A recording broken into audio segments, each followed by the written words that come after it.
every time we were on stage, we were trying to bottle up that energy. It never worked, but we took this studio bus out with us, and we just took all the energy from that and just poured it into the album. So we're super excited, and we've got a brand new single out now called Superheroes, and No Sound Without Silence. We're back. So where does the album title come from? It's quite an interesting title. What's that all about? Yeah, the title itself was kind of like a mantra. It plays into a mantra more about from our lives to the music. It was something that worked across the board for us. I guess the truth is there is no sound without silence, and sometimes I suppose we look at the stage show as being the sound and the silence being that contemplation time that maybe we're just left back in a hotel room. Yeah. We're back writing at that extreme contrast. But also within the music, there is no, I mean, to have a note, there's a space between notes that are hugely important. That's what you leave out. Yeah, that's as important as what you put in. Exactly, and I think across the board on music that we've done before, I suppose we wanted to take on that mantra this time because we're very excited lads. We get into music, and you know when it comes to an idea, sometimes we want to. We've loads of ideas. We're always full of ideas. And sometimes we end up doing it spoken word and all that sort of stuff. And this time, we just wanted to have contemplation on the record as much as within our lives because it exists all over us and all around us. And like Dan said, trying to record after coming off stage and trying to bottle that energy that we had off stage was really the task for this record. So again, that being the sound and that silence, how can we do that? And I think we've managed to come up with an album we're extremely proud of right now. There's another surprise as well because you've got some artwork to show us. We would love to. Very excited. Love to show you a brand new revealing of our artwork. Don't look yet. I don't know which camera to bring this in onto. But okay, I'm gonna hold it down here so you can zoom in on it. Right. There you got our names, and then you got No Sound Without Silence. Do you want to explain the picture as well? I guess to explain the picture, we wanted to do just exactly what the words "No Sound Without Silence" is, and we had we'd come across a great artist Greek artist who had made a bunch of these models and sculptures, and we really wanted to create something that felt just like the music felt, which was again no sound without silence. So I suppose we've done everything within the lights as regards to, I suppose, that would point and direct you to what the sound is of the album, and all that space in between is the silence. And you know, we have a song actually that probably depicts what I said about coming off stage, bottling that energy. We have a song called "The Energy Never Dies," and I think that again really plays into this concept too, because no matter what happens, no matter where we go as human beings, at the end of the day, that energy cannot be destroyed. It has to evolve and go somewhere else, and we really buy into that. I think the essence of it, the energy itself is love. Where do we go when we're gone? And I firmly believe that we do go somewhere else. We are more than the sum of our parts. And finding it can be, a guy and a girl, guy and a guy, girl and a girl. But that's what we kind of wanted to depict on the front of it, was that the energy between two beings, it'll never die. And even after this, when you transcend and you go to wherever you believe you're going to go, I do believe that you will meet the person again. And that's kind of what this, just symmetry in it, no sound without silence. Basically, there's no me without you. So it just kind of ties into to an ethos, I guess, on the record, So we're going to hear some songs later on. I think we have some snippets for you as well. Yeah. By the way, this isn't actual size CD, and we're not tiny. This is an actual CD. We've all shrunk down. Honest to God, CDs have changed over the years. This is what we're selling. We're going to make them. It's more visibility inside HMV and stuff because CDs are not selling as much. We figured make them bigger. Only way to sell them. Yeah. So one of those singles is Superheroes, which is out soon. But before we hear all that stuff, we've got some questions from around the world. Yeah, bring it on. By the way, hello to everybody around the world. Yes. I mean, reel off who's here. Well, first we've got Dublin, Mexico, Dublin, our hometown. Come on. and Holland. And Holland as well. Here we are.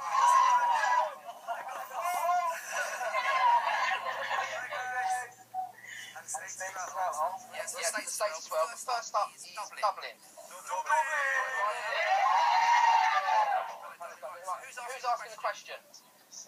Well, hi guys, first of all, obviously this is the Scribs' hometown, so we gotta say we definitely have the most passionate fans.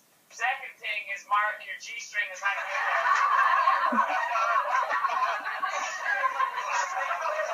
The whole lot. And Tia, gonna ask a question. Hi guys, just wondering who's your superhero am I? For me, I guess my mum is probably my superhero. She's been through a lot in her life and has always come out the other end in a way. I think she's definitely a source of strength for me these days. I think, I suppose, if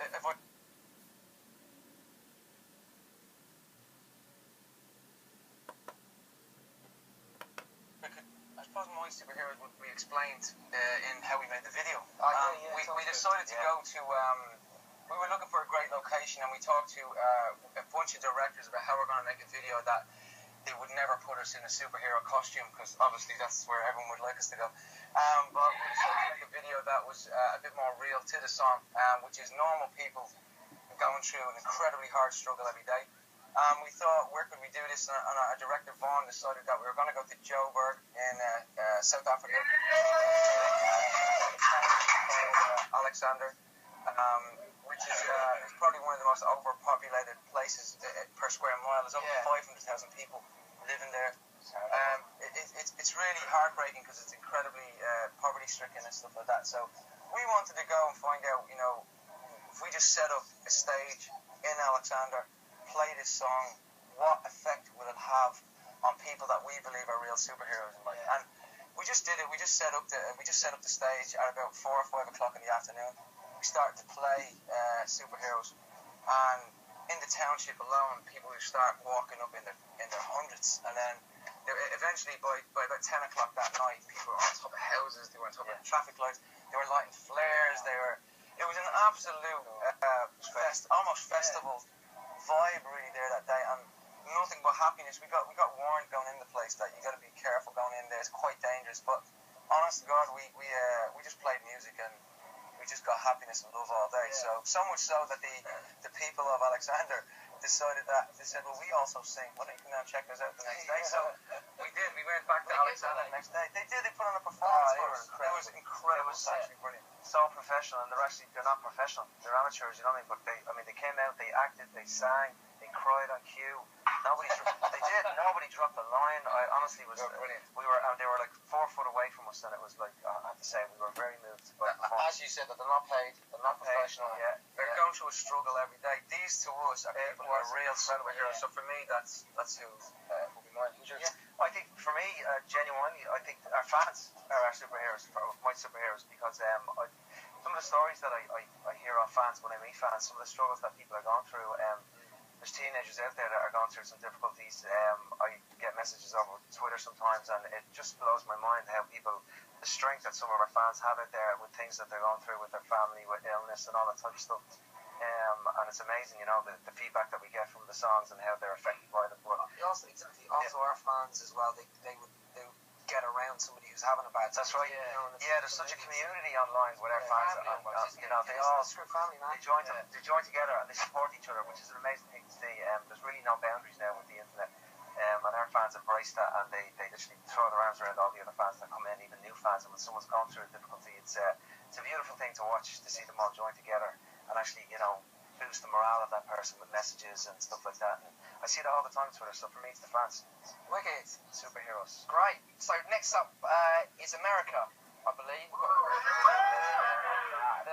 What up?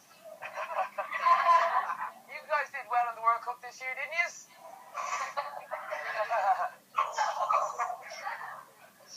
Who's asking the question?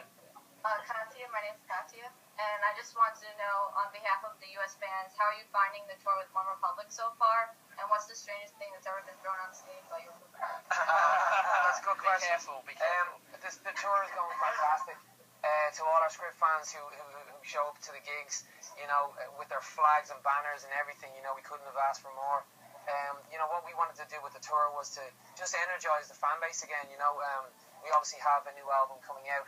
And obviously, you know, myself and Mark spent a number of years, maybe 10 years, living and working in America. So it's really important for us, America. So we're heading back over again. So we're coming over to you guys in about a week and a half. Again, so if you didn't have enough first time around, there's plenty more to go. The weirdest thing that's been thrown on stage. A person. That's the real person. question. Was there a person? Do you remember the person that found on stage? Oh yes! Where we were listening to Do you know where was it? I think that was New Zealand. He was New Zealand. In New Zealand, not the whole Asian and Australian birthday, was it? Yeah, it was. Yeah, it was. He'd said, just for fun, it was his birthday that night, and he just turned turned around and said, you know, send a girl up and I'll snog her. There was a girl on someone's shoulder. It wasn't as weird as that. There was a girl on someone's shoulders and she was like, can't come up on the stage. And I was like, it's my birthday, why not? So I said, pass her up. And everybody just took this girl and literally bundled her the whole way. And she went all the way flying across everybody's hands onto the stage. And then just walked up to me. She like wrapped her arms and legs around me anyway. It was really funny. It was So that's an intimate moment shared with you. Yeah. I got a number afterwards. Brilliant. Thank you, America. So we've got Holland up next. Holland, with your question for the script. Mille fois. Hey guys, obviously you play a lot of festivals. If you could choose your own dream festival lineup with you headlining and 4 other acts, who would you honor for XP? Four other acts, yeah. I'll definitely have Calvin Harris because he knows how to rock a festival. I'd have to have you two. You two. Somewhere. Who else? Who else? Can they be dead or alive, these supergroups? Does it matter? I'll go Dead or Alive. If Bob Marley was alive, I'd like to throw him in there because I think a bit of reggae is going to make everybody happy. That's a great one. Queen, Freddie Mercury would have to be there. That'd be awesome. Who else? That's four. There you go. That'd be a good line. There we go. Oh, and the script as well, so. You're headlining. You're With all of those, who do you go first? Yeah, but we get to be on last. That's what it's our festival. Yeah, man. I know what you're saying. Right, okay. Mexico. Hopefully Mexico. Mexico! Hola, Mexico! Who's got a question?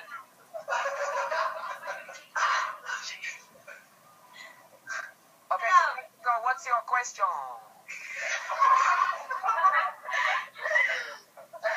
I know part of them has to keep meaning for you, so I'm wondering how you make it happen. I've got the question. Yeah. So what process do you go through when you're writing new songs? I know each of them is a deep meaning for you, so I'm wondering how you make it happen. I think the process is really just, it can happen at any moment. You can have it over a cup of tea or a glass of whiskey. We just exchange ideas, really. We just talk about things that are affecting us in our life, and that's always the way the best songs come out. If there's something really bothering me and the lads can see it, they'll kind of coax the conversation around into finding out what it is. And I think in a horrible twist of fate, it's like I'm helping a friend, but I'm also like, that's a great idea for a song. So you kind of commandeer their bad feelings and you try and make something really good out of it. Prey on their emotions. Exactly. But I think that's probably the most powerful thing about music. Yeah. And that's why we got into music in the first place, is that it is a place for that. It's a place for anger, it's a place for pain, it's a place for sadness. It's also a place for happiness and feeling elevated as well. So, I think the process we always go and kick around. Exactly. I think the first process is live life for a minute and try write about things that you can totally relate to. Yeah. Other words, it sounds like anything, it sounds like you can't go on stage. You can't play it live. People will find you out eventually, I believe. Their heart's not in it, you won't give the performance that, would evoke something real, somebody else. So I think when we buy into that so much, that element of emotive songs and lyrics, and we buy into all that area so much that having an actual one way to do it, or a formula, so to speak, I think we would get writer's block too much if we had a formula. So I think what we enjoy doing is letting the song come naturally and come from anywhere, and try not to rush the song. I think a lot of people get into studios because studios are so expensive and stuff. They want to finish a song within a day sometimes, when we try to leave the studio till the very last process, and just find somewhere where we can just write, not look at the clock all the time and think about how expensive the studio is. So don't rush the process either, because sometimes contemplating the song may give you that perfect lyric, and a month later you don't know. Sometimes the silence may give you the sound. Boom! There it is. And then we've got South Africa. Last question.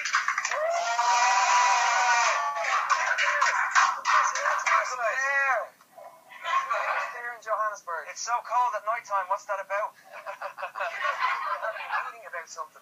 It's freezing. Can you hear us? How's it, Afgrad? How are you doing? Yeah, very good, thanks.